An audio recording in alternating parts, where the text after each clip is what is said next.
찬송가 79장 찬양 드리겠습니다. 79장입니다.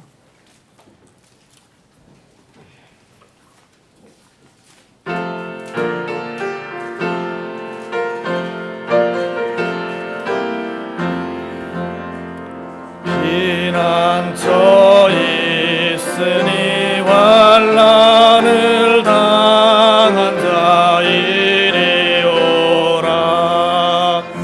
땅들이 변하고 물결이 일어나 산 위에 넘치네 두렵지 않네.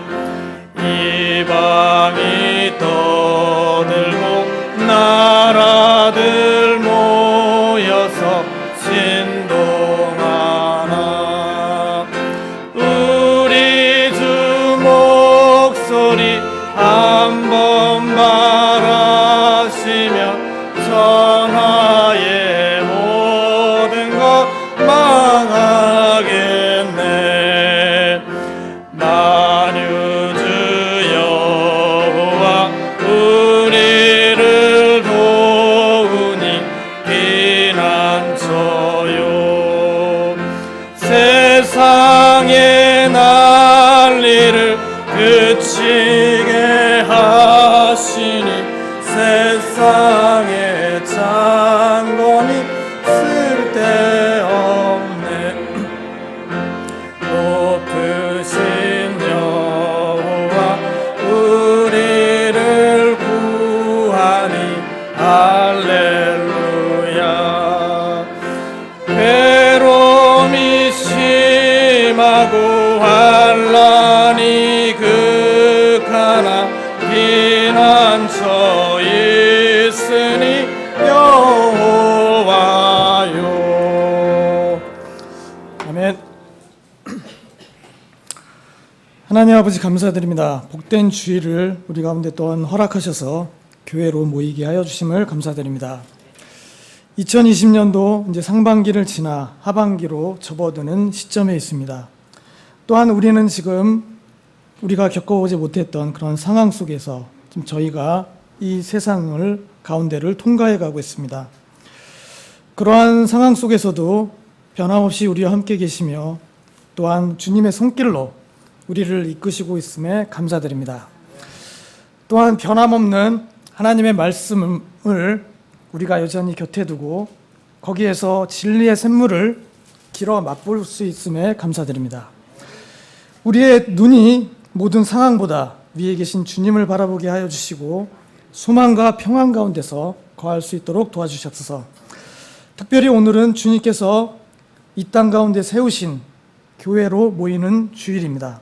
교회로 모이게 하시고 또한 모여서 경배드리는 이 시간 가운데 풍성한 은혜를 베풀어 주시고 우리가 드리는 경배와 찬양 가운데서 모임 가운데서 함께 계시는 주님을 우리가 더욱더 사모하는 시간이 되게 하여 주옵소서. 여러 가지 불편함과 염려함이 우리 가운데 있지만 교회로 모이게 하시는 주님의 뜻 가운데서 우리 각자가 교회의 지체로서 귀중함과 또한 교회를 세우는 일에 우리 자신을 드리게 되는 그런 시간이 되게 하여 주시옵소서. 이 시간 가운데 우리가 주님께 예배로 더욱더 나아가게 하여 주시고 우리의 삶 속에서도 더욱더 날마다 주님께 나아가는 그런 하루하루가 되게 하여 주시옵소서. 오늘 말씀 선포와 우리의 경배 가운데 주님께서 홀로 영광 받아 주시기를 원하옵고 우리를 죄에서 구원하시고 다시 살아나시고 또한 다시 오실 주 예수 그리스도의 이름으로 기도드립니다. 아멘. 다 같이 앉아 주십시오. 찬송가 236장 찬송한 후에 헌물기도가 있겠습니다.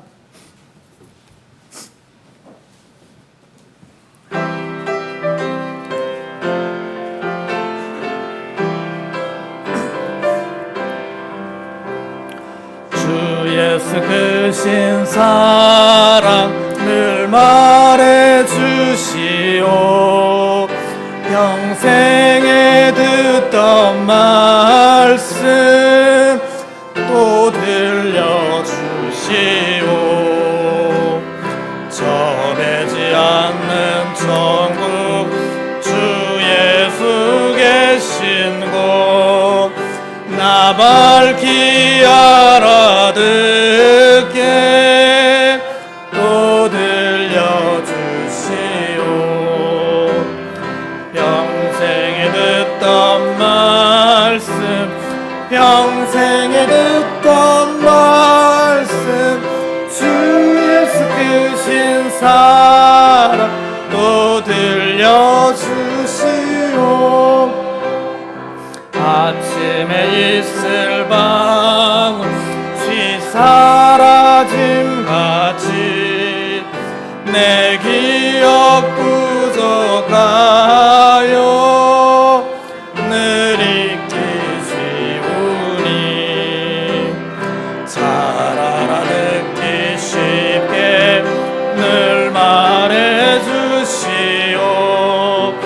날 구속하신 사랑 또 들려주시오. 평생에 듣던 말씀, 평생에 듣던 말씀, 주 예수 크신 사랑 또 들려주시오.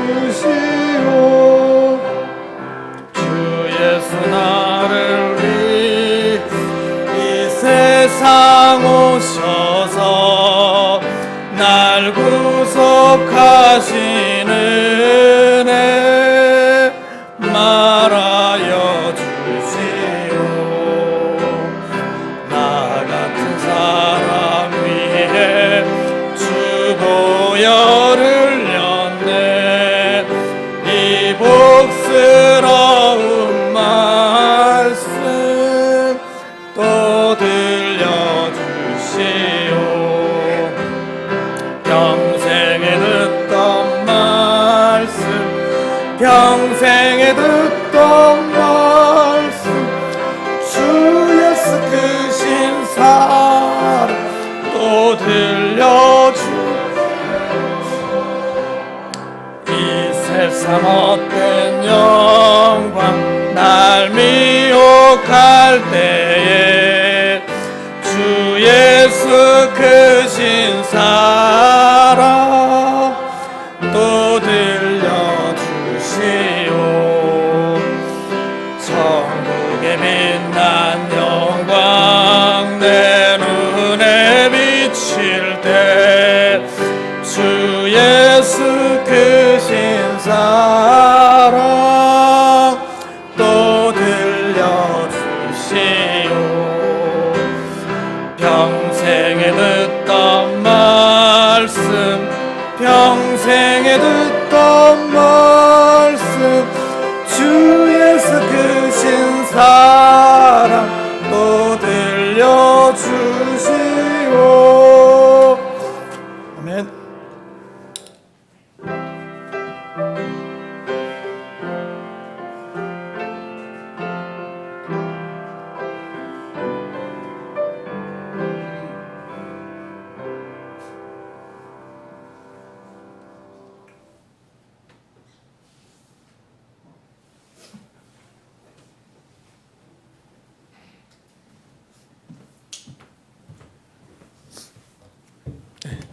헌물 기도하겠습니다.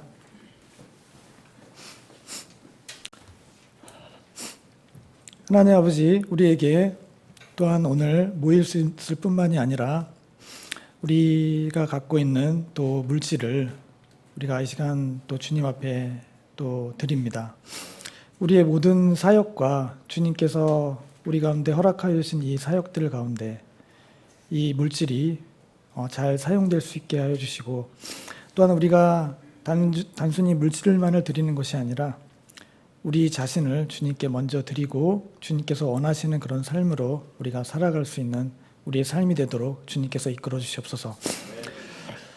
또한 이 물질을 또 관리하여 사용하는 우리 형제 지체분들께 주님께서 함께하여 주셔서 이 물질을 또 사용하는 그 일들 가운데서 또 지혜와 또 주님의 인도하심을 받게 또한 도와주시옵소서.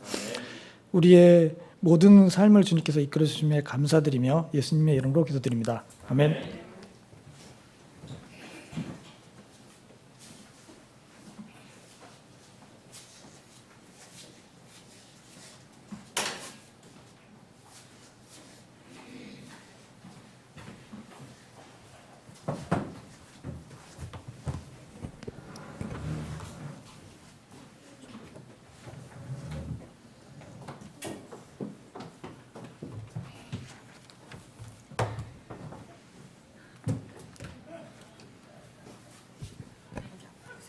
예, 앞에 봐.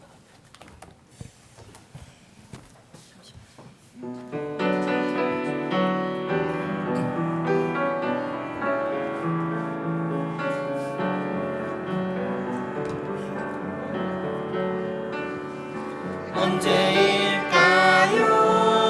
주님을 만나게 될 때 기다림 속에 보내던 날은 끝나고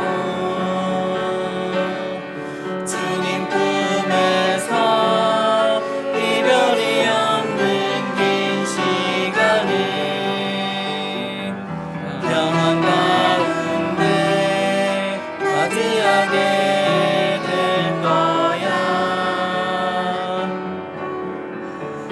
그때까지 내 가슴에 불을 밝혀 주님 오시니 그 길을 비추리. 나의 사랑 그 길로 오시옵소서. 지난 기다림 가득한 내 길로.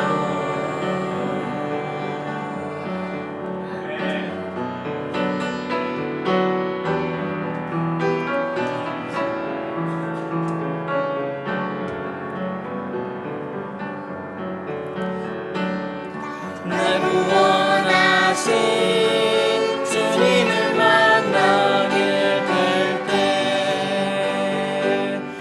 나를 위하여 못 박힌 손 만져보리. 다시 산 목숨 주님을 위해 살아가리.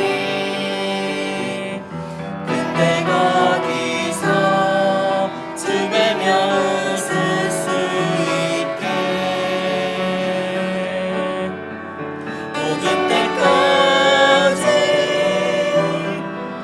주님을 위해 살다가 주님 오시면 한가히 맞으리.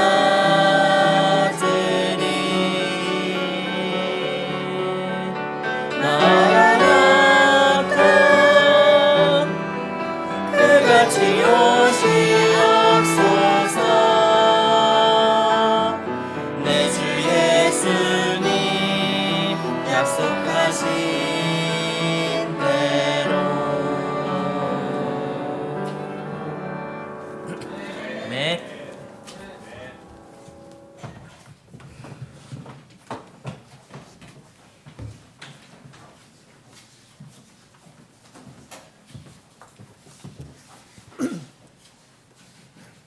네, 특송 감사드립니다. 예. 자, 2020년 7월 5일입니다. 7월 5일이 이제 7월 달이 시작됐고요. 오늘 아침부터 아침 성경 공부를 다시 시작했습니다. 그래서 코로나 사태가 끝날 때까지 방역 수칙을 잘 지키고 밀접 접촉을 피하기 위해서 작년과 중고등부는 합반을 해서 예배당에 모이고요. 어린이 주일학교는 유치부와 함께 교육실에서 모입니다. 그리고 매년 7월 말에서 8월 초까지 실시하는 여름 수련 성경 수련회가 있었는데요. 코로나 사태로 인해서 올해는 실시하지 못하게 되었음을 양지하시기 바랍니다. 대신에 여름 휴가는 자율적으로 가족 단위나 소규모 단위로 성경을 말씀을 공부하고 교제하는 시간으로 이렇게 선용하시기를 권면드립니다. 최근에 전 세계적으로 기상 이변과 또 자연 및 정치 환경 변화 등이 이제 빈발하고 있는 지금 상황입니다. 그래서 지금은 성경의 대언들이 성취되어가는 마지막 때이기 때문에 우리가 주님께서 내가 반드시 속히 오리라고 하신 말씀을 기억하여 깨어있는 삶을 사시기를 기도합니다. 그 해외 선교사님들의 안전을 위한 특별 기도 제목 참조해 주시고 전 정교회 합심 기도 제목은 뒤에 비치돼 있으니까 그건 참조해서 같이 계속해서 기도해 주시기를 부탁드리겠습니다. 네. 마스크 쓰고 예배 드리시느라고 굉장히 힘드시죠, 그렇죠? 찬송 부를 때도 이게 딱 굉장히 불편하실 텐데 지금 은혁이는 저를 지금 부러워할 거예요, 지금 아마. 네. 저한테 그런 얘기를 하더라고요, 이렇게 앞에 나가 있으면 이게 편하다고 이제 할 텐데 마스크 잘 안 쓰고 있네, 은혁이.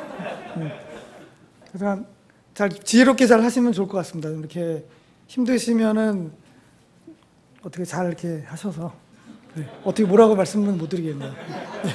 벗으시라고 또 이렇게 권유하면 안 되니까. 네. 자, 7월 첫째 주 성경 암송 구절 잠언 29장 15절입니다. 다 같이 봉독하시겠습니다. 시작. 회초리와 꾸짖음은 지혜를 주거니와 제멋대로 버려둔 자식은 자기 어머니에게 수치를 가져오느니라. 잠언 29장 15절 말씀. 아멘.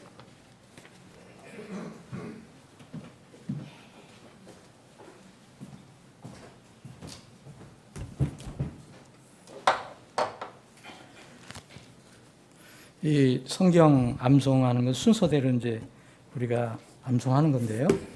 오늘 이 구절을 아침에 다시 보니까 우리가 어느 시대에 살고 있느냐면 하나님 말씀은 여전히 이렇게 자식이 잘 되라고 마음으로 이렇게 자식들을 잘 이렇게 권면해주고 이끌어주는 거, 교육 차원으로 하는 거잖아요. 이게 성경에서 얘기하는 회초리를 아끼는 자는 자기 자식을 미워한다 그랬잖아요. 근데 이런 말씀이 이제 정말 뭐랄까요? 의미가 없는 그런 시대가 점점 되고 있어요. 물론 거기에 대한 반작용도 있기 때문에 부모님들이 자식이 좀 이상한 분들이 또 있어서 그런 것도 있겠지만 성경 말씀 자체를 부인하는 그래서 이제 앞으로는 회초리를 대면 법에 아마 저촉이 돼서 구속이 될 거예요. 아마 어떻게 될지 모르지만 하여튼 그런 시대입니다. 그 동성애 차별법이라든지 이런 거, 그리고 또 이것도 이렇게 자식이든 뭐든 하여튼 조금이라도 뭘 대기만 하면 그대로 법에 저촉하는 그걸 만든다고 하는데 그러한 시대에 우리가 살고 있습니다. 자, 여러분들 오늘 두 번째 소식 들으시고 어떤 분들은 속으로 좋아하시는 분도 있을 것이고 또 서운하신 분도 있을 것인데 시대가 그러니까 여러분들 이해하시고 여름 휴가를 혹시 쓰신다면 여러분들 직장에 쓰신다면 어떻게 선용을 하실까 그렇게 하시면 좋겠습니다. 그래도 코로나 사태라도 제가 생각하기에는 가장 안전한 것이 믿는 성도들 길입니다. 교회입니다. 여러분 교회보다 더 안전한 데가 있다고 생각하십니까? 여러분들이 이렇게 세상에서 활동을 할 때 저 사람 상대방이 뭘 하는 사람인지도 모르는 사람들 참 많잖아요. 시장을 가든 어디 무슨 일을 하러 나가든 간에 엄청나게 많잖아요. 그 차를 타든 지하철을 타든. 근데 교회는 다 아는 사람들이잖아요. 아는 사람들이고 또 몸이 어떤 불편하면 스스로 알아서 이렇게 잘 이렇게 관리를 하시고. 근데 여러분들 교회가 더 위험하다고 생각하시는 분들은 좀 난 문제가 있다고 생각해요. 왜냐하면 우리가 세상에서 시장도 가야 되고 별걸 다 해야 되잖아요. 근데 여러분들 두려워서 못 갑니까? 그래서 점점 이제 앞으로 어려운 시대가 왔어요. 근데 하나님을 믿는 것은 하나님의 그냥 우리가 편할 때만 하나님 믿는 게 아니라 하나님이 나를 끝까지 지켜주시고 인도하신다. 내 생명은 주님께서 지고 계신다. 이것을 믿는 것입니다. 그래서 여러분 이런 어려운 환경을 믿음으로 이기시 바랍니다. 여러분들의 어떤 머리의 지식이나 이걸로 이기는 게 아니고 기도하고 믿음으로 말씀 붙들고 이기시기 바랍니다. 이 수칙은 철저하게 지키셔야 돼요. 철저히 지키셔야 되는데 그래도 제가 믿기로는 가장 안전한 곳은 교회다. 우리 어린 친구들 가지 말아야 할 때 어른들도 마찬가지입니다. 가지 말아야 할 때 가지 마시고 무슨 뒤에 방 들어있는데 무슨 실 들어있는데 이런 데는 가지 마세요. 이런 데 많은 가지 마시라고. 가지 마시고 그런 분들 그런데 혹시 가면은 제가 뭐 나오지 말라고 하면 또 교회 나오지 말라고 할 수도 있겠는데 그런 데 있는 분들은 그런 데 갔다 온 분들은 스스로 알아서 잘 행동하시기 바랍니다. 다시 말씀드리면 교회가 하나님의 교회가 가장 안전한 곳이다 라고 생각하시면 됩니다. 그것도 이제 어려우면 집에만 있어야죠. 전부 이제 배달 시장에 시켜 먹고 뭐 하다 이제 격리해야죠. 자, 오늘 하나님 말씀 어디 우리가 살펴보는지 아시죠? 레위기입니다. 레위기 11장.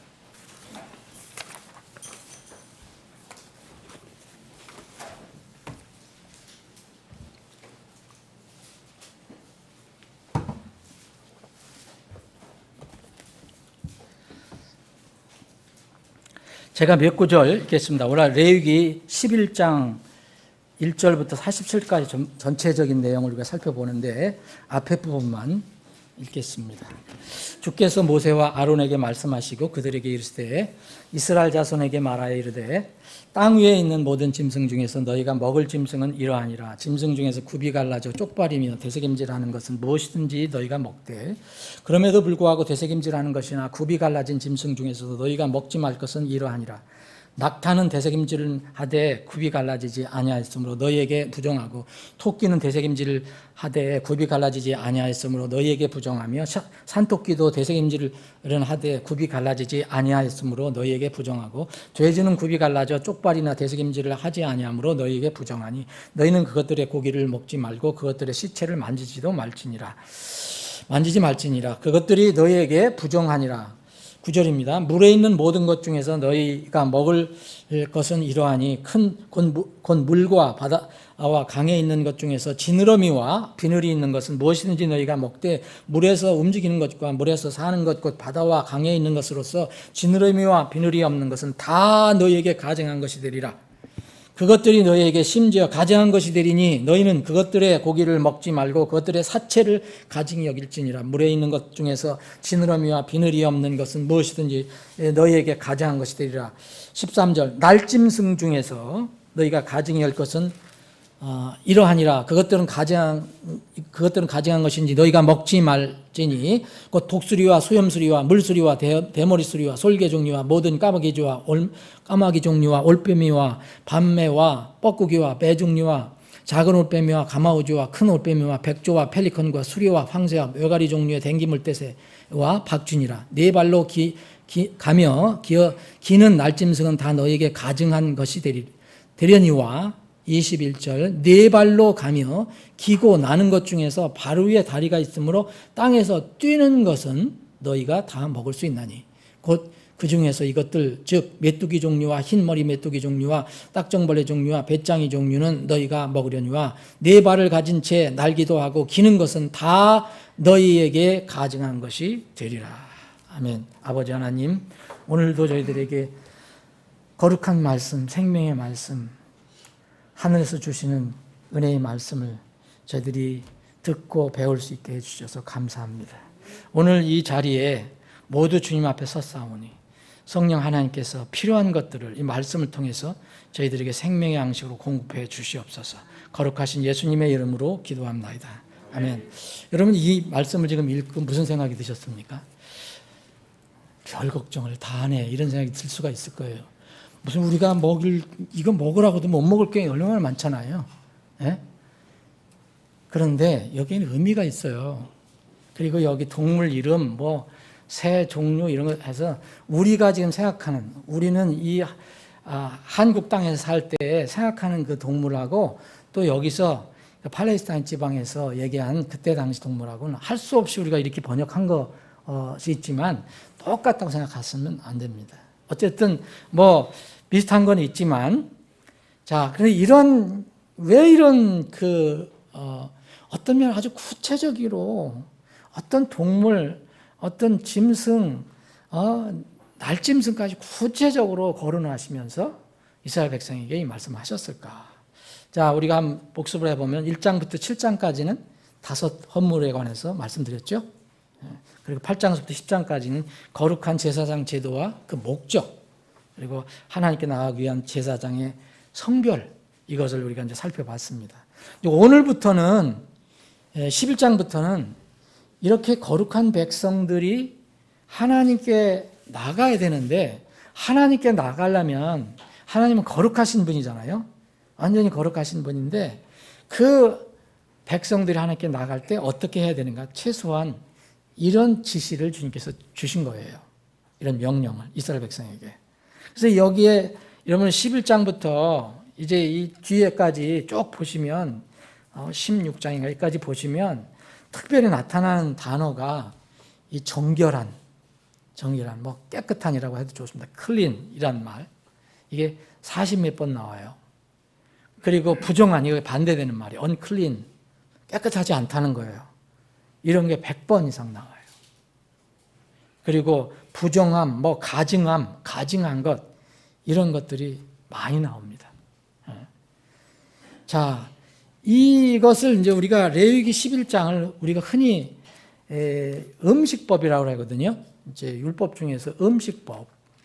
이스라엘 백성들이 받은 여러 가지 하나님 말씀, 그 중에서 이제 율법 중에서 이스라엘 백성은 하나의 백성이니까 이스라엘 백성의 그 순결을 위해서는 이런 음식을 먹어라, 이런 음식은 먹지 마라라고 하는 일종의 음식법입니다. 이제 이 음식법은 바로 시내산에서 율법을 받고 그 40년 광야 생활을 하러 가기 전에 주신 거고, 이제 40년 광야 생활이 끝나고 나서 다시 가나안 땅으로, 요단강을 건너서 가나안 땅으로 들어가서 정착해서 살려고 할 때 미리 또 다시 반복적으로 주신 말씀, 이와 비슷한 말씀이 신명기 14장에 있어요. 비슷한 말씀이 있어요. 근데 그 말씀은 바로 가나안 땅에 들어가기 전에 다시 한번 리마인드 시켜주신 거죠. 다시 이제 상기시켜 주신 내용입니다. 그 신명기 14장까지도 여러분들 한번 생각을 연결해서 해보시면 좀 좋습니다. 자, 그럼 하나님의 백성의 정결을 위해서, 순결을 위해서 하나님께 주신 이 명령, 이 음식법은 첫 번째, 1절에는 주께서 모세와 아론에게 말씀하셨다. 그런데 이제 이 이스라엘 자손에게 너희들이 말하라 하면서 2절에 보면 첫 번째 언급된 것이 땅에 관한 겁니다. 땅에 있는 짐승들에 관한 거예요. 땅에 있는 짐승들. 가장 접촉하기가 쉬운 거잖아요. 여러분, 우리가 살 때 보면. 여러분, 땅에 우리가 발을 딛고 사니까 가장 접촉하기 쉬운 것이 땅에 있는 것들이에요. 짐승들. 그래서 이 짐승들을 먼저 얘기합니다. 근데 이 먹을 수 있는 것, 이스라엘 백성이, 거룩한 백성이라고 하는 이스라엘 백성들이 먹을 수 있는 것을 지정해 놓으십니다. 근데 공통적으로 이 짐승들 중에서 대세김질을 하고 굽이 갈라진 것은 다 먹을 수 있다. 이건 정결한 것이다. 깨끗한 것이다. 라고 선언하십니다. 두 가지 조건 중에 하나만이라도 충족되지 않으면 이건 부정한 것이 됩니다. 그래서 여기 몇 가지가 나왔는데 우리가 무슨 낙타를 먹겠습니까? 여러분, 낙타 먹는 사람들 있어요? 없잖아요. 근데 왜 낙타를 여기 제일 먼저 얘기했을까요? 그들이 가장 접촉하기가 쉬운 그런 걸 아마 팔레스타인 지방에서 여러분이 그 광야 생활하고 가나안 땅에 들어갈 때까지 접촉하는 그 어떤 그 동물 중에서 대표적인 것이 낙타가 아니었는가? 낙타를 그래서 이게 말씀하신 것 같은데, 대세김질하고 굽이 갈라져서 발이 쪽발이 된다. 굽이 갈라진다는 건 뭐냐면, 여러분 물갈퀴 있으면 발이 하나잖아요. 그런 게 아니고 하나하나 갈라진 거. 그래서 이 두 가지 중에서 몇 가지 예를 들어주셨습니다. 낙타는 왜 부정하냐? 낙타는 대세김질이라는 동물이에요. 그런데 굽이 갈라지지 않았어요. 하나예요. 그래서 부정하다는 거예요. 그리고 토끼, 여기서는 콘인데 우리 토끼하고는 좀 다른 거예요. 이건 토끼도 대책임질하는데 굽이 갈라지지 않았다 그랬어요. 거기에 있는 걸. 근데 우리나라 토끼는 굽이 갈라졌을걸요? 그러죠? 다 이렇게 갈라졌을 겁니다. 여기 산토끼라는 해여라는 것도 마찬가지예요. 대책임질하는데 굽이 갈라지지 않았다. 돼지는 우리하고 같은 돼지. 비슷해요. 이 돼지는 굽은 갈라졌는데 되새김질을 안 해요. 그래서 부정하다는 거예요. 그리고 돼지는 대표적인 이교도의 상징이에요. 성경에 나올 때. 이것들을 이제 먹지 못할 짐승, 이게 더러운 짐승, 부정한 짐승이라고 주님께서 선언하십니다. 근데 만지지도 말라라고 얘기합니다. 여러분들 좋아하시는, 이게 매일 거의 저도 어제 먹었나요? 닭은 어떻게 해요? 닭도 여러분 이 기준으로 하면은 구분 갈라졌지만 대책임질을 하지 않거든요. 그래서 부정해요. 그래서 어떻게 큰일 났어. 이제 돼지도 먹지 못하고 닭도 먹지도 못하고 맛있는 거 먹지도 못해요. 우리가 돈이 많지 않은데 소는 먹으시라고 그래요. 소는 괜찮아요. 소는 여러분 이 대책임질하고 굽이 갈라지는 음식이기 때문에 이것은 먹을 수 있습니다.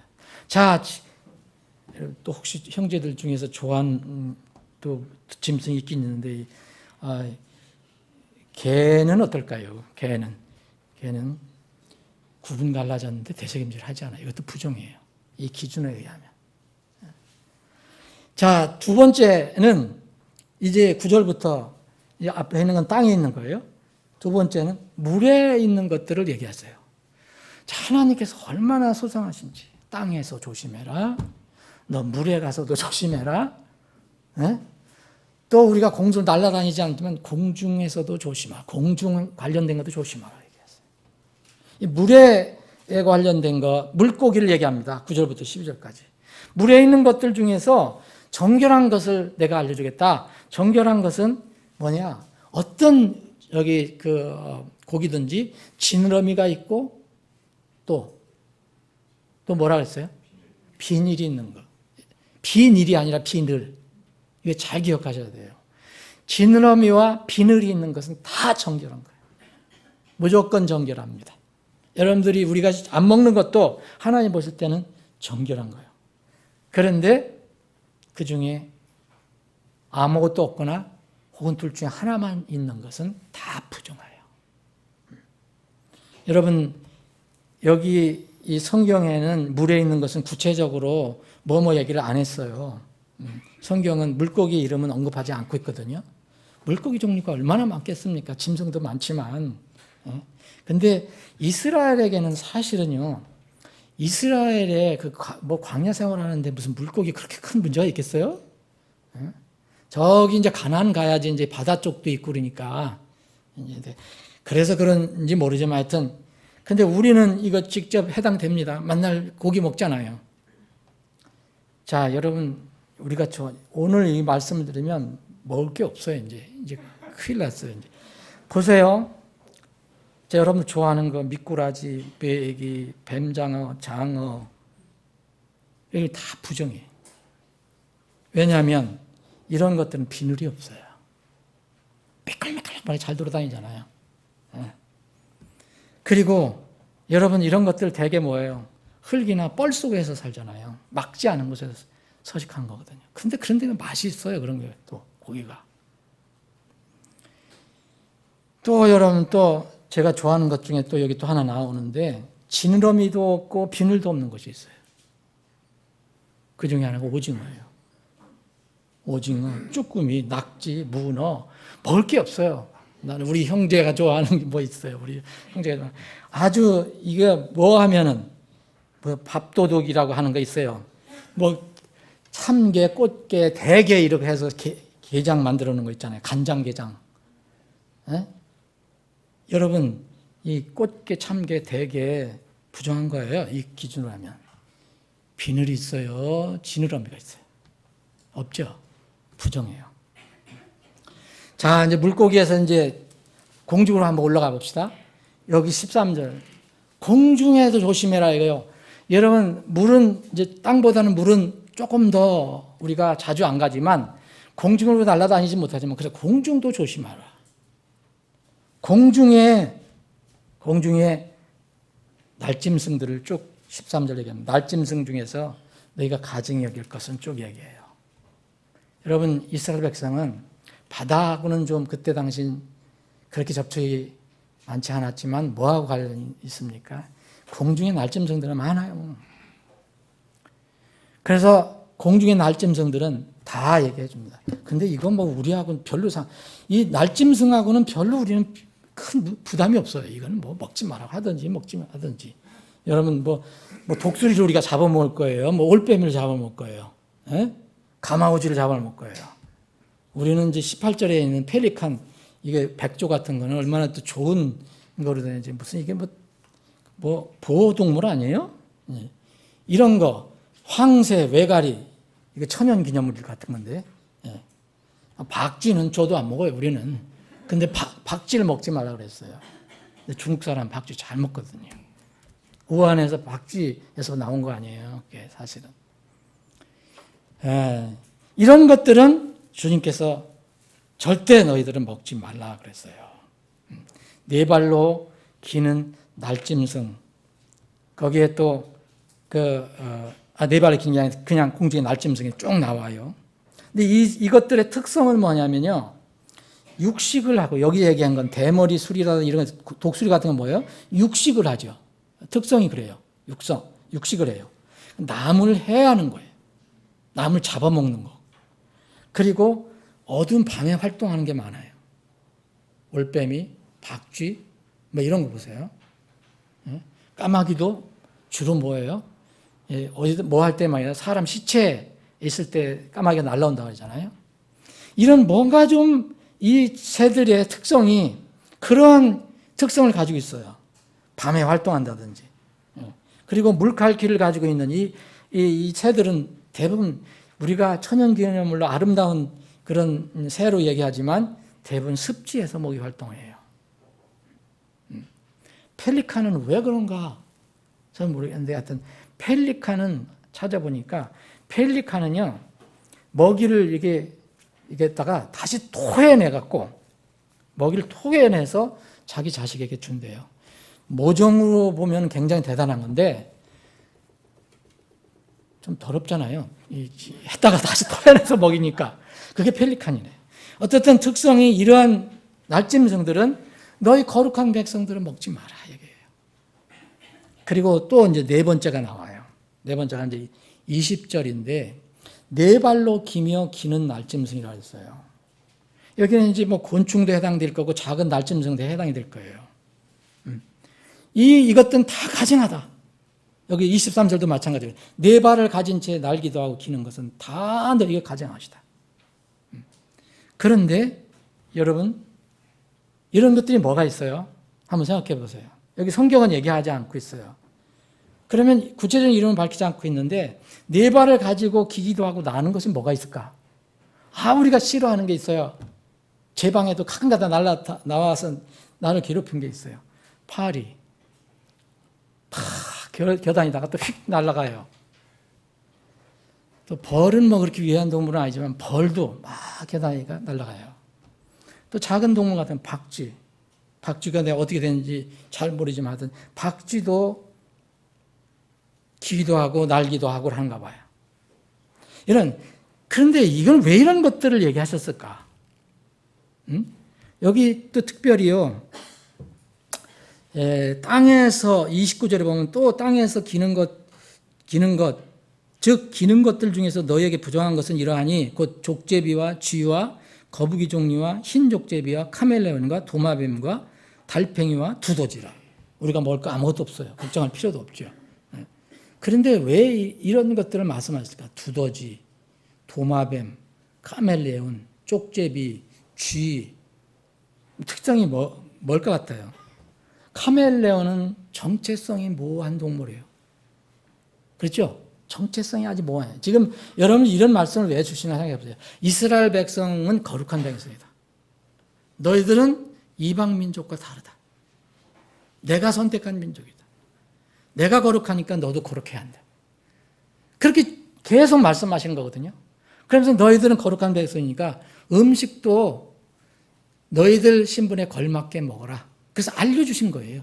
근데 이런 것들을 하나하나 다 알려주신 것은 이런 특성이 뭐냐 이거예요. 그들에게 어울리지 않는다는 거예요. 그 특성상. 예? 그런데 여기에 감사한 게 있어요. 21절, 22절 보면 중간에 네 발로 가며 기는 날짐승은 다 가증하다라는데 예가 하나 있습니다. 21절에 보면 네 발로 가며 기고 나는 것 중에서 발 위에 다리가 있어서 땅에서 뛰는 것, 땅에서 계속 팔짝팔짝 뛰는 것, 이것은 다 먹을 수 있다. 그래서 그 중에 메뚜기 종류를 언급하셨어요. 여러분 이것은 왜 그렇게 말씀하셨다고 생각합니까? 여러분 메뚜기 땅에서 기는 것, 날면서도 기구라는 것은 부정한데 그 중에 그래도 기고 날곤 하지만 그래서 계속 땅에서 길 때 계속 뛰려고 하는 이런 것들은 너희에게 깨끗한 것으로 내가 인정하니까 먹으라 이 말씀하셨어요. 여러분 발 위에 다리가 있어 땅에서 뛰는 메뚜기는 특성이 뭐냐면 악한 환경에서 그대로 땅에서 기고 거기서만 끝내는 게 아니라 계속 끊임없이 뛴다. 공중을 향해서 뛴다. 하늘을 향해서 뛴다. 그런 특성을 주님께서 하나님께서 이것은 좋은 특성이니까 먹어도 된다 말씀하신 거예요. 지금 메뚜기 때문에 지금 큰 어려움이 있어요. 지금 뭐 메뚜기가 지금 여러분 메뚜기 재앙 아시잖아요. 어디까지 왔냐면 인도까지 왔어요. 이제 중국에 온다예요. 뭐 4천억 마리 그게 이제 커지면 뭐 몇 조가 된대요. 그게 어떻게 될지 모르지만은 이 메뚜기는 먹어도 좋다 그랬어요. 왜? 뛰기 때문에. 기어다니기도 하고 날아다니기도 하지만 계속 뛴다. 여러분 여기에 영적인 의미가 저는 들어있다고 생각합니다. 똑같이 네 발로 기지만 끊임없이 하늘로 뛰어 올라가는 것. 여러분 사실 우리는 그렇게 더러운 존재로 이렇게 태어나잖아요. 죄 속에 태어나잖아요. 근데 끊임없이 이 땅에서 하늘 향해서 그 소망을 가지고 하늘 향해 뛰는 모습. 그게 우리 그리스도인의 모습이라고 저는 생각합니다. 이것은 특별히 먹으라 그렇게 얘기했어요. 그리고 29절부터 30절까지는 특별히 땅에서 기는 것 중에서 부정한 것들을 쭉 언급을 했어요. 굉장히 모호한 것들, 그리고 어두운 것 좋아하는 것, 그리고 습지 좋아하는 것, 도마뱀 같은 거 자기 몸을 변화시키잖아요. 카멜레온 변화시키고. 이런 것들은 하나님께서 먹지 말라고 정해놓으셨어요. 자, 분리의 범위, 이런 것을 먹지 마라, 먹어라 한 그 범위가 그럼 어떻게 됐느냐? 여러분 먹지 마는 것뿐만 아니에요. 쭉 읽어보시면 47절까지 읽어보시면 24절부터는 뭐라 했습니까? 이런 것들로 인하여 너희가 부정하리니 누구든지 그것들의 사체를 만지면 앞에는 먹지 마라 그랬어요. 만지지 말라 얘기합니다. 부정한 것은 당연히 먹지 말아야 해요. 근데 그건 만지지도 말라는 거예요. 하나님이 이렇게 이스라엘 백성에게 얘기합니다. 부정한 것을 먹지 말라는 것은요, 사람은 죄, 악, 불의를 직접 저지르며 살잖아요. 내가 저지르며 살아요. 죄를 물마시하며 사는 것이 세상 사람들이에요. 마음에서 죄를 져요. 다 삼켜버려요. 죄는 마음에서 시작됩니다. 절대 먹으면 안 됩니다. 라고 이스라엘 백성에게 얘기해 주셨어요. 그런데 부정한 것은 먹지 않는 것뿐만 아니에요. 손을 대도 만져도 부정한 거예요. 여러분 죄, 악, 불의에 동참하고 묵인하는 거 그것도 하나님께 가증한 겁니다. 분리하지 않고 섞이는 것도 하나님 보실 때 부정한 겁니다. 만지지 말아야 해요. 세 번째, 여러분, 분리의 범위, 하나님께서 이렇게 말씀하신 범위는요, 세 번째 보면 25절에 누구든지 그것들의 사체의 일부라도 옮기면 자기 옷을 빨지니 그랬잖아요. 자, 옷을 계속 빨으라는 거예요. 그럼 먹지도 말고 만지지도 마는데 그것을 어떤 사체를 일부라도 옮겼어요. 만져서. 근데 그 옷을 입고 뻘개벗고 하지 않잖아요. 옷을 입잖아요. 그럼 네가 옷은 입도 부정한 거야. 바로 이스라엘 사람들에게 얘기했습니다. 계속 그래요. 사체를 옮기지 않은 옷을 빨지니 28절도 부정하다. 31절 만지는 자는 부정하다. 32절 보면 그것들이 죽어서 나무 그릇에든지 의복에든지 가죽에든지 부대에든지 혹은 일을 하는 데 쓰는 무슨 그릇에든지 떨어지면 그것이 부정하리니 반드시 그것을 물에 담글지니라. 그것이 저녁까지 부정하리니 그와 같이 하여 그것을 정결하게 하니라. 무엇을 말씀하고 있습니까? 여러분, 우리는 직접 죄를 져서는 안 되지만 죄에 동참해서도 안 돼요. 그런데 죄와 관련된 것으로부터도 이스라엘 백성은 분리하라 그랬어요. 그래서 혹시 그 사체가 떨어졌다, 부정한 것이 몸에 묻었다, 어떤 그릇에 묻었다, 접촉이 됐다, 그러면 그것들을 다 부정한 것을 여겨서 어떤 조치를 취하라는 거예요. 뭘 이야기합니까? 우리의 부정한 것은 마음뿐 아니에요. 우리의 삶의 모든 과정, 모든 방편, 우리가 쓰는 모든 도구, 이런 것들도 부정하게 쓰일 수 있어요. 옷, 그릇, 의복, 가죽, 부대, 질그릇, 여기 질그릇까지 나와요. 음식, 여기 35절에 보면 화덕, 솥을 놓는 바닥까지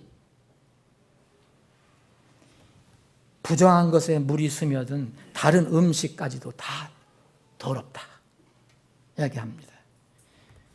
우리는요, 이 세상을 살아갈 때에 나만 죄를 안 짓는 것으로 되는 게 아니라 거룩한 백성들은 죄에 동참하지도 말아야 되고 우리 삶 속에서 또 어떤 우리가 사용하는 과정, 그릇, 방편, 뭐 여러 가지 이런 것들도 살펴봐야 돼요.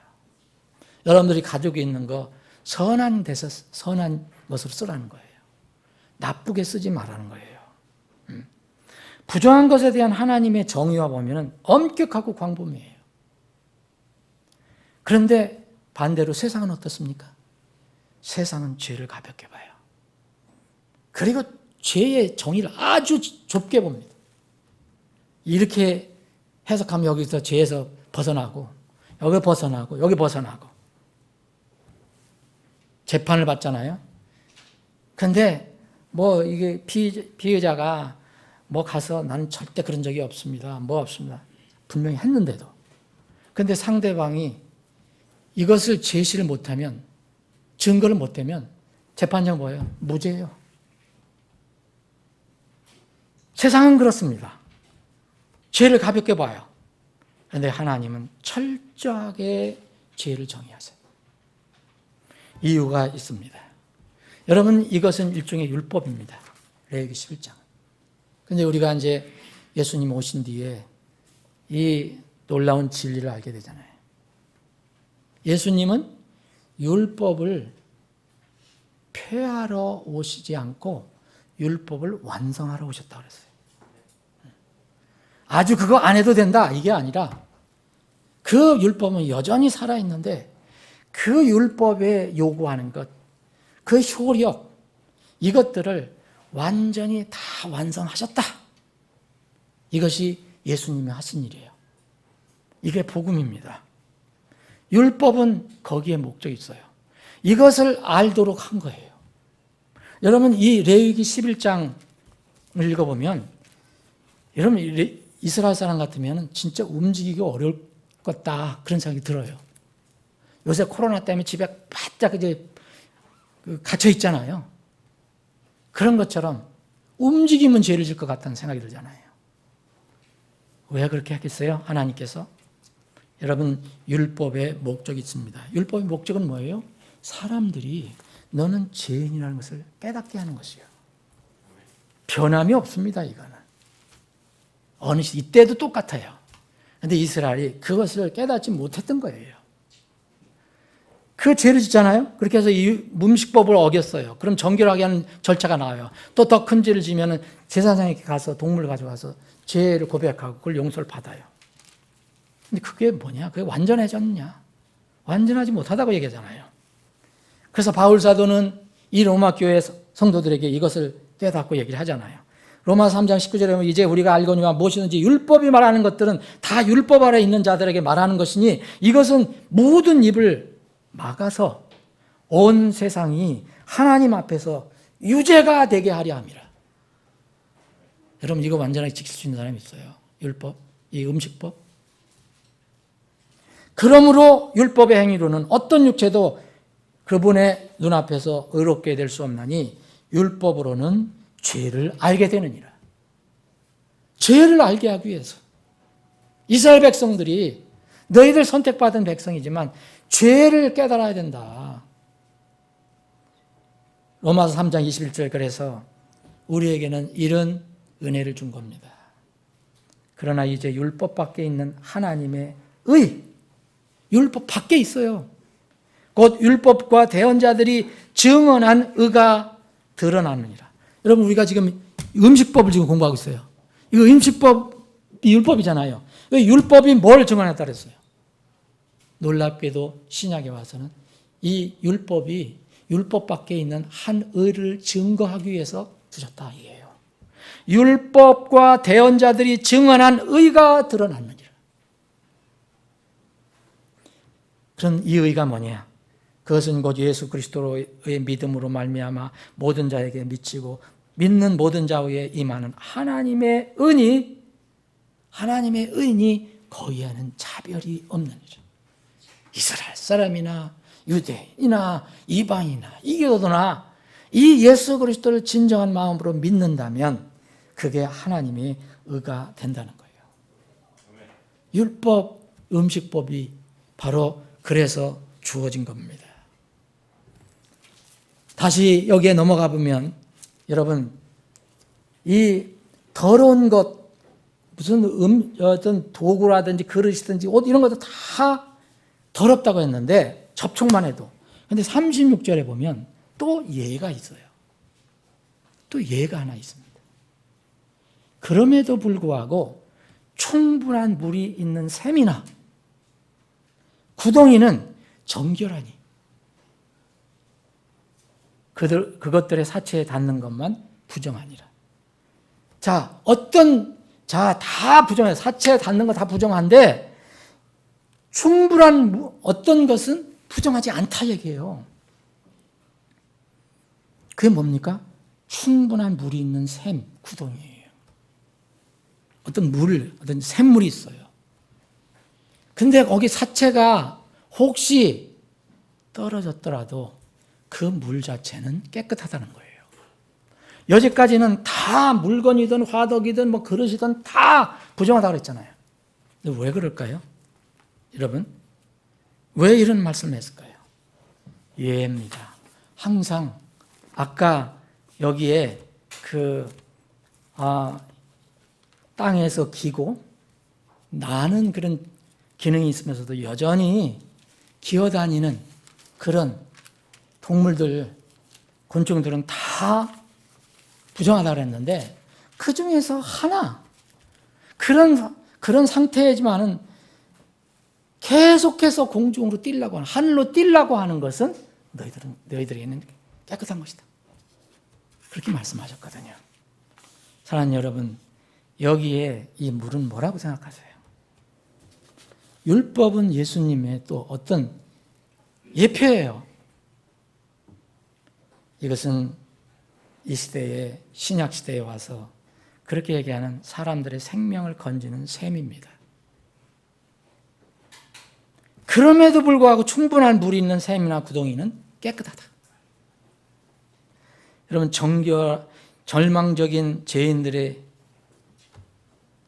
그 인간들에게 주신 율법 밖에 있는 의의 길은 바로 영생의 샘물입니다. 요한계시록 21장 6절에 보면 또 내가 내게 이르시되 다 이루어졌도다. 나는 알파 오메가요 시작과 끝이라.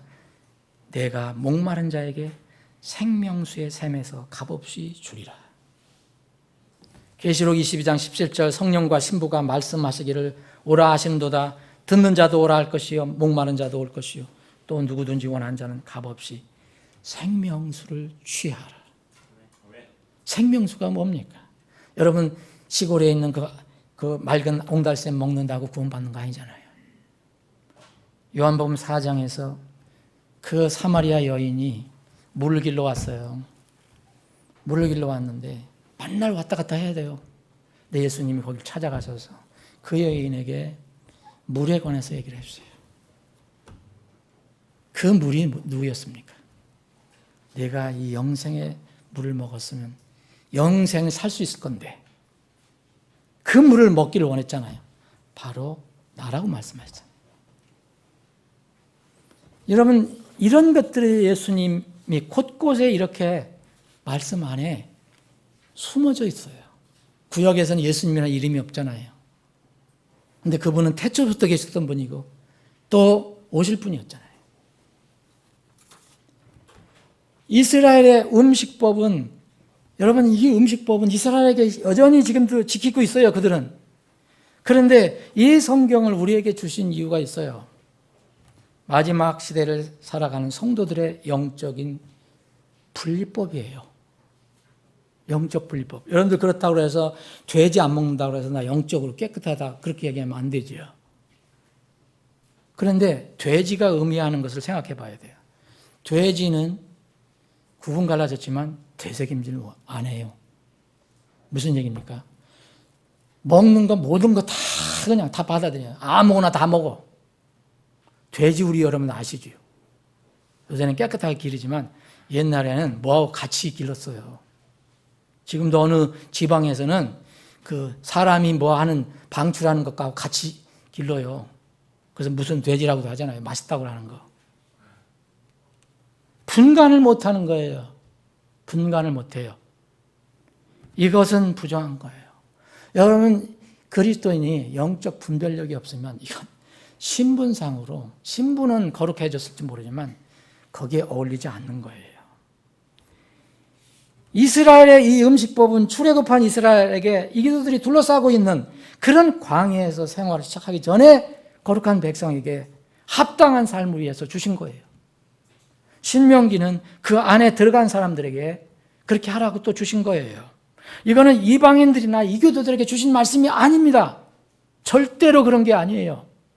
이 말씀은 지금 이 시대에 그리스도인들에게 영적으로 적용해야지 세상 사람들에게는 하나도 적용할 게 없어요. 이스라엘이 다시 말씀드리면 완전히 너희는 이걸 지켜야지 너희들이 거룩한 백성이다라는 얘기가 아니고 이미 출애굽을 했기 때문에 너희들은 거룩한 백성의 신분에 합당하게 이렇게 이 내 명령을 따르라라고 얘기한 거예요. 예수님은 다시 말씀드리면 율법을 폐하지 않고 성취하기 위해서 오셨다고 그랬어요.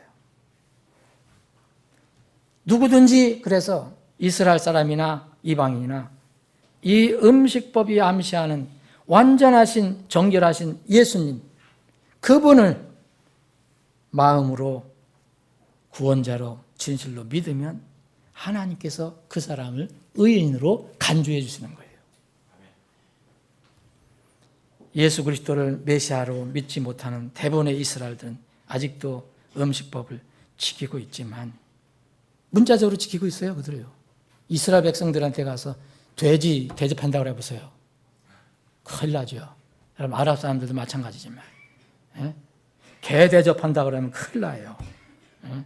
중국 가면은 제일 귀한 손님한테는 보신탕을 대접해 주거든요. 근데 이스라엘 사람들한테 그러면 큰일 납니다. 근데 생각해 보십시오. 근데 이스라엘에게 하나님께서 이 법을 주신 이유가 뭐겠습니까? 자, 그러면 하나님께서 여기에 뭐 이런 동물은 다 부정하고 이런 동물 부정하고 이런 동물 부정하는데 여러분 이렇게 부정한 동물이라 선언한 것은 이스라엘 사람들이 만들었습니까? 이교도들이 만들었습니까? 누가 만드셨습니까? 다 하나님이 만드신 거예요. 모두 창조주 하나님께서 만드신 거예요. 쪽제비도 하나님께서 만드신 거고, 두더지도 하나님께서 만드신 거고, 예? 돼지도 하나님께서, 낙타도 하나님께서 만드신 거고. 근데 왜 이렇게 말씀하셨어요? 이런 것을 통해서, 창조물을 통해서 하나님의 그 놀라운 진리를 깨닫게 하신 것이죠. 여기 이스라엘 백성 같으면은 율법의 의미를 깨닫고 하나님이 어떤 분이신가를 깨닫게 하시려고 하는 거예요. 이스라엘은 그래서 이거에 철두철미했기 때문에, 문자적으로 율법을 시켰기 때문에 이 예수님이 오시고 나서 예수님이 부르신 그 사도들도 복음으로 구원받고 은혜로 구원받고 그것을 가르침을 받았는데도 여전히 유대인의 삶에 아주 찌들어 있었기 때문에 나중에 예수님 떠나시고 나서 그들이 사역을 할 때 이 문제가 부딪혔어요. 베드로는 어땠어요? 그랬어요. 베드로 철저한 유대인이에요. 바울도 물론 유대인 바리새파였지만, 그래서 베드로 처음에 이제 바울에게 그 어떤 이 바톤이 넘겨지기 전까지 베드로가 중심이 됐잖아요. 예? 오순절 이때 보세요. 베드로가 중심이잖아요. 그냥 넘어가기 직전, 바울에게 넘어가기 전, 베드로는 왜요? 이 그 할례자의 사도였기 때문에, 유대인들을 위한 사도였기 때문에, 율법을 잘 알고 있는 사람들이 사도였어요. 그래서 이 베드로가 이것을 깨기 위해서 예수님이 이제 그 로마 백부장 고넬료를 구원시키려고 베드로를 보내잖아요. 베드로 어떻게 했었습니까? 처음에 거부했어요.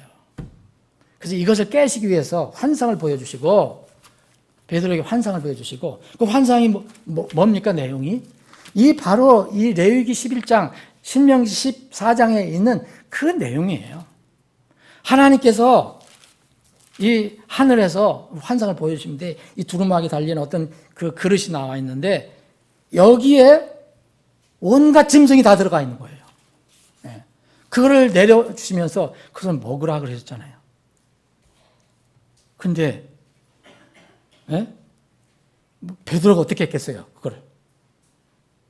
베드로가 이렇게 얘기합니다. 내가 무의식 중에서 내가 막 배고팠을 때 그게 내려온 거예요.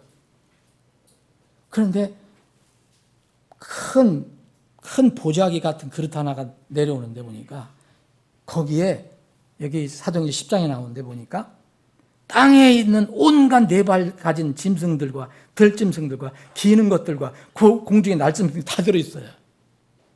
레위기 11장에 나와 있는 게 또 거기 다 들어있는 거예요. 부정하다는 것들이 다 들어있어요. 그래서 음성이 들렸는데, 베드로야 일어나 잡아먹으라 그래요.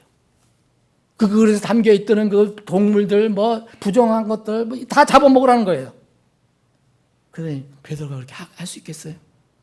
베드로 얼마나 율법을 잘 아는 사람이에요. 절대 그렇게 할 수 없나이다. 그러면서 베드로가 뭐라냐면, 내가 속되거나 부정한 것은 결코 먹지 아니하였나이다. 어떻게 제가 이것을 먹을 수 있습니까? 두 번 그 음성이 계속 그에게, 하나님께서 깨끗하게 하신 것을 내가 속되다 하지 말라, 이게요. 이 일이 3번 있은 뒤에 그 그릇이 다시 올라가 버렸어요. 이 환상이 무엇인가 고민한 거잖아요, 베드로가. 그래서 이 고넬료를 구원하라는 거구나. 고넬료는 이방이다. 우리가 생각하는 더러운 짐승, 그렇죠? 이스라엘이 이 교도를 뭐라 해요? 개나 돼지로 취급하거든요. 그 고넬료를 주님께서 구원시키시기 위해서 바로 그 사도 베드로, 할례자들의 사도로 지명된 베드로를 보내서 그 베드로의 그 율법을 주신 목적을 깨닫게 하신 거죠. 그래서 이렇게 고백을 합니다. 베드로는 그 환상에 대해 생각할 때 궁금해하고 고민이 됐어요. 성령께서 그에게 이르시되, 보라, 3사람이 너를 찾으니 그러므로 너는 일어나 내려가서 아무것도 의심하지 말고 그들과 함께 가라. 내가 그들을 보내었느라 하시매, 이에 베드로가 고넬료가 자기에게 보낸 사람들에게 내려가 이르되, 보라, 내가 너희가 찾는 사람인데 너희가 무슨 까닭으로 왔느냐 한즉, 그들이 이르되, 백부장 고넬료는 의로운 사람이요 하나님 두려워하는 사람으로 온 유대 민족 가운데 좋은 평판을 얻었는데 그가 하나님께로부터 거룩한 천사 편에 경고를 받고 사람을 보내 당신을 자기 집으로 초청하여 당신의 말씀을 드려야 하나이다. 그래서 고넬료가 하나님 말씀을 듣고 구원받게 하시려고 한 것이구나. 이때 베드로가 완전히 그 생각을 이제 버리게 된 거예요. 사랑하는 여러분, 동물 그 자체는요 정하고 부정한 것이 없어요. 하나님께 다 창조하신 거예요. 심지어는 디모데전서 4장 3절 5절에 보면 이런 말씀이 있어요.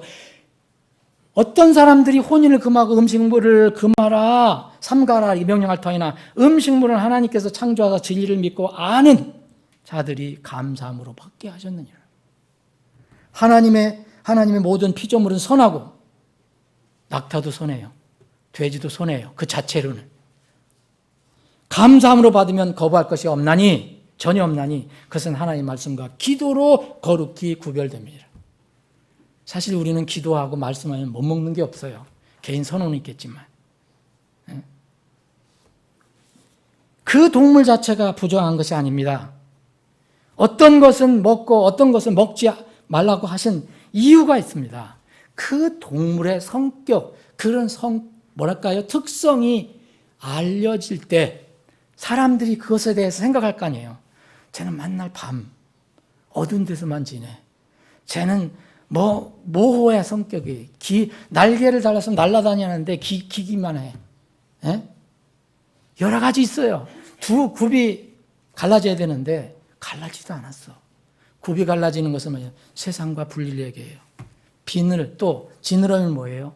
물고기는요 떠내려가면 죽는 거예요. 물고기는 작든 크든 물을 거슬러 올라가는 거예요. 그 지느러미가 필요합니다. 세상을 뚫고 나갈 수 있는 힘입니다. 비늘은 뭡니까? 비늘은 세상과 분리되는 거예요. 갑옷과 같은 거예요. 에베소 6장에 나와 있는 무장이에요. 영적인 무장. 왜 미꾸라지가 왜 맛있는데 왜 그게 부정하다고 합니까? 영적인 의미가 있기 때문에 그런 거예요. 뱀장 얼마나 맛있습니까? 메기 얼마나 맛있습니까? 거기에 그 동물이 어떻게 드러내고 있는 그런 성격 때문에 그런 거예요. 결론을 말씀드리겠습니다.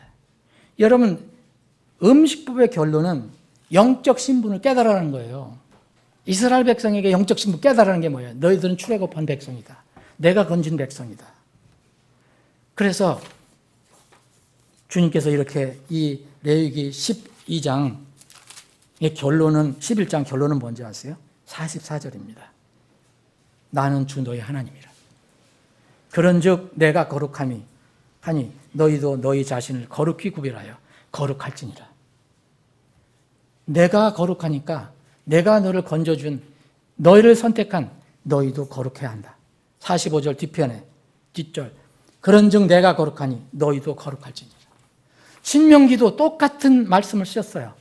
신명기도 신명기 14장 21절에 보면 너는 주 내 하나님께 거룩한 백성입니다. 너희는 저절로 죽은 것을 먹지 말자. 거룩한 백성이기 때문에 그렇게 하라는 거예요. 거룩한 백성이 아니면 그렇게 할 필요가 없어요. 너희는 주 너의 하나님의 자녀이니 신명기 14장 1절 똑같은 말씀을 그렇게 해줬어요. 너는 주 내 하나님께 거룩한 백성이다. 신명기 14장 2절 21절 영적인 신분이 무엇인지를 깨달으는 거예요. 이것이 음식법의 결론입니다. 두 번째, 영적 신분에 합당한 영적인 분리의 삶을 살아라는 거예요. 분명 구원받은 하나님 자녀라면 거룩하신 하나님이 이제 나의 거룩하신 하늘의 아버지임을 고백하는 사람입니다. 하나님께서 자녀들에게 내가 거룩하니 너희도 너희 자신을 거룩히 구별하여 거룩할지니라고 말씀하세요. 이 말씀을 베드로 기자는 정말 철저히 깨닫고 베드로전서 1장을 쓴 거예요. 2장 쓴 거예요. 베드로는 이것을 깨닫고 이 레위기에 있는 말씀, 비슷한 말씀을 그대로 인용한 거예요. 바울 사도는 고린도 교회 고린도 후서 6장에 철저한 분리를 얘기했어요. 믿지 않는 자와 어떻게 공정하지 않은 멍에를 같이 메고 있으려고 하니 분리해라. 말씀을 정리합니다. 여러분, 지난 수요일에도 제가 말씀을 전했을 때 비슷한 말씀 드렸는데 우리는 지금 마지막 때를 살고 있어요. 여러분 부인해도 이건 어쩔 수 없어요. 마지막 때예요. 그 때는 모르지만은 그런데 마지막 때의 사건을 잘 보시면 마지막 때 일어날 모든 일들은 거룩하신 하나님께서 거룩하고 공의로운 그 분리를 집행하는 사건들로 점철되어 있어요. 롯의 경우도 그렇고 노아의 경우도 마찬가지예요. 그건 거룩한 분리를 집행하신 거예요. 분리를 집행하신 사건, 이것이 마지막 때의 사건이에요. 바로 그때 그리스도의 피로 죄와 죄의 싹에서 분리되지 못한 상태에 있던 사람들은 가장 비참한 순간을 맞이하게 되는 겁니다. 그게 마지막 때 일어날 일들이에요. 휴거 때도 두 사람 중에서 한 사람은 남아요. 한 사람은 데려감을 당해요. 또 마지막 때 주님께서 이 지상에 올 때도 또 동일한 얘기를 하세요. 천년왕국에 들어가는 사람이 있고 또 어떤 사람은 잡혀서 죽어요. 이게 뭡니까? 거룩한 분리를 집행하시는 거예요. 그래서 성경은 계속해서 이 마태복음 13장에 분리를 얘기하잖아요. 들을 귀 있는 자들은 들을지어다. 자꾸 말씀하시는 거예요. 여러분, 주님이 오실 때 완전히 내 신분이 거룩한 신분으로 분리된 상태, 그런 사람으로 드러나야 합니다. 이것은 예수 그리스도의 피를 통해서, 믿는 믿음을 통해서만 분리가 될 수 있습니다. 두 번째는 그리스도의 피로, 그분의 공로로 우리가 신분적으로 분리되었지만 그 후에 여전히 고집스럽게 세상과 육신의 즐거움을 더 가까이 하면서 거기 더불어 사는 사람들이 있어요. 이게 그리스도인이라면 세상적인 그리스도인이에요. 마지막 때 분리를 집행하러 오실 때 어떻게 되겠어요? 감사하게도 하나님의 나라로는 들어가겠지만 대신 자기를 위해서 십자가에서 처절하게 피 흘려 죽으셨던 바로 그 주님이 나타나셔서 우리를 다 모으시고 그 앞에서 우리를 평가 심판하실 것입니다. 그때 어떤 사람들은 성경이 암시하는 것은 회한의 눈물을 흘린다는 거죠. 그게 바로 그리스도의 심판상입니다. 사랑하는 여러분, 신분적으로 이미 분리되어서 의인이 되었다면 그 신분에 합당하게 영적인 분리를 실천하며 살아야 합니다. 이 마지막 때일수록 더욱 그러합니다. 오늘 말씀이 구원받지 못한 사람들에게는 영적인 분리를 이루는 그런 말씀이 되게 해주시고 또 이미 구원받은 사람들에게는 주님 오실 때까지 영적인 분리를 하며 주님의 거룩한 신부로서 살기를 결단하는 그런 기회가 되기를 바랍니다. 기도하시겠습니다.